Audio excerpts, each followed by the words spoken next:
Coucou les amis, très heureux de vous retrouver pour terminer cette série qui aborde donc les 5 éléments essentiels pour notre vie. Alors dans cette vidéo, vous allez découvrir ensemble, nous allons voir le 5e et dernier élément. Alors, quel est ce besoin si important pour nous? Eh bien, c'est que nous ayons un but pour vivre. Ça semble logique. Et pourtant, bien des personnes parmi notre entourage, ou parfois peut-être nous-mêmes, nous n'avons pas de but. Tout le monde a un besoin de sentir que sa vie compte. Je dois prendre conscience que je n'occupe pas simplement de l'espace ou respire de l'oxygène sur cette terre et que je ne gaspille pas des ressources que Dieu m'a données, mais que j'ai un plan pour vivre, mais aussi un but pour lequel vivre. Nous devons connaître cet objectif. En fait, c'est important parce que si je ne comprends pas ce but, eh bien ma vie n'a plus de sens. Pourquoi s'embêter? Pourquoi est-ce que je vais me lever le matin? Pourquoi avancer vers un autre jour? Si je ne connais pas le but dans la vie et que vous n'accomplissez pas finalement le plan de Dieu dans la vie, malheureusement, donc comme je disais, la plupart des gens ne découvrent même jamais le dessein de Dieu sur leur vie. Ils vivent et meurent juste en existant. C'est triste, mais c'est une réalité. Que faites-vous quand vous ne connaissez pas votre but dans la vie? Alors, soit vous inventez un but. Et beaucoup de gens font ça.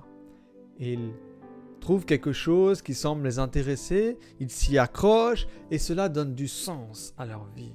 Vous entendez des fois les gens dire « moi je suis dans le sport, moi je suis dans la musique, moi je suis dans la politique, moi je suis en train de faire ceci, moi je suis en train de faire cela ». Ce sont des choses. Ce sont des choses auxquelles nous trouvons goût. Ce sont toutes de belles choses. Mais ce ne sont pas les raisons, les meilleures raisons pour vivre. Ce sont en fait de mauvaises raisons pour vivre. Quelqu'un a dit une fois « je vis pour le week-end ». Quel but superficiel de la vie! Il vit en fait pour ne rien faire, il vit pour se reposer ou il vit pour profiter, pour faire la fête le week-end. Dis, je ne vous ai pas créé pour ne rien faire. Je t'ai créé pour quelque chose de concret. Je t'ai créé dans un but, pour un sens, pour une raison. Pas seulement pour ne rien faire. Nous avons été faits tous avec un trou entre guillemets dans notre corps. Que Dieu seul peut combler. Nous avons été faits pour avoir Dieu au centre de notre vie. Si Dieu n'est pas le numéro 1 au centre de ma vie, alors je vais essayer d'entasser quelque chose d'autre là-dedans. Et qui est malheureusement un pauvre substitut de seconde classe. Et on sera toujours déçu. Parce qu'on va donner une allégeance de première classe à une cause de seconde classe. Forcément, on va se sentir trahi. Rien ne peut remplacer Dieu dans ta vie. Lorsque tu essayes de le remplir avec quelque chose d'autre et de mettre autre chose au centre de ta vie au lieu de Dieu, eh bien cette chose-là va devenir ton Dieu, avec un petit d, et va devenir une dépendance pour toi. On peut devenir accro à plein de choses aujourd'hui. On peut devenir accro à n'importe quoi. Vous pouvez devenir accro à la télévision, à des séries sur Netflix par exemple. Vous pouvez devenir accro à la nourriture. Vous pouvez devenir accro aussi à l'attitude des uns et des autres. Vous pouvez devenir accro à plein de choses. Mais toutes ces choses-là ne sont pas ce que Dieu a comme but. Ce ne sont pas les choses les plus importantes en tout cas pour votre vie.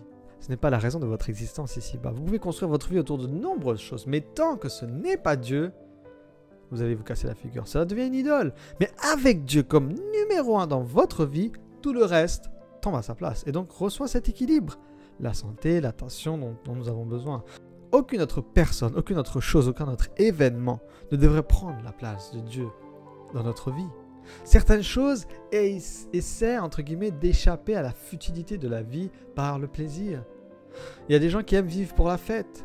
Ils recherchent toujours de nouvelles sensations. Ils vivent pour cette poussée d'adrénaline qui vient peut-être du dernier film ou d'un sport extrême.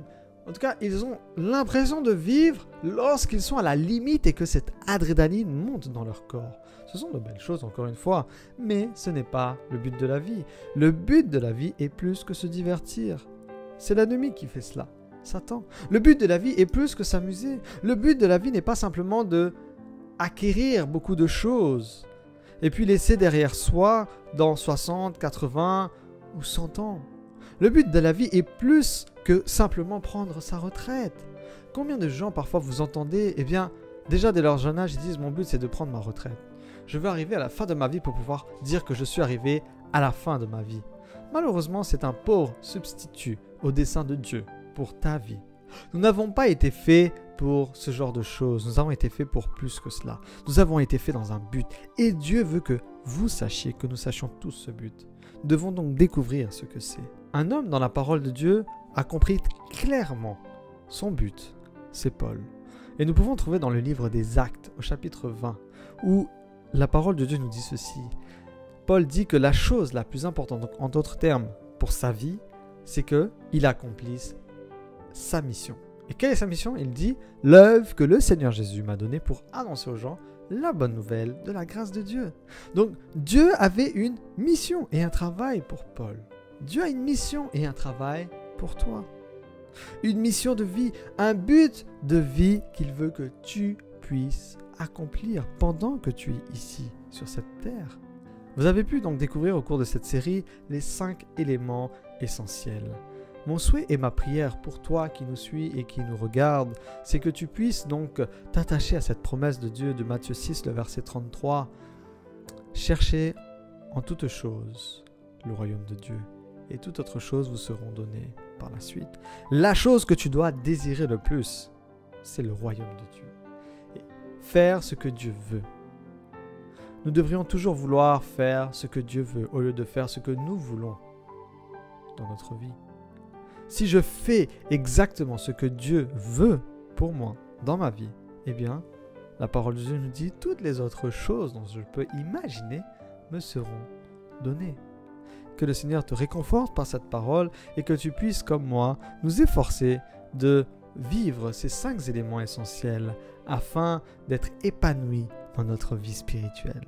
Merci de ton écoute, merci de ta fidélité encore une fois. Je te dis à bientôt pour une nouvelle série. Bye bye.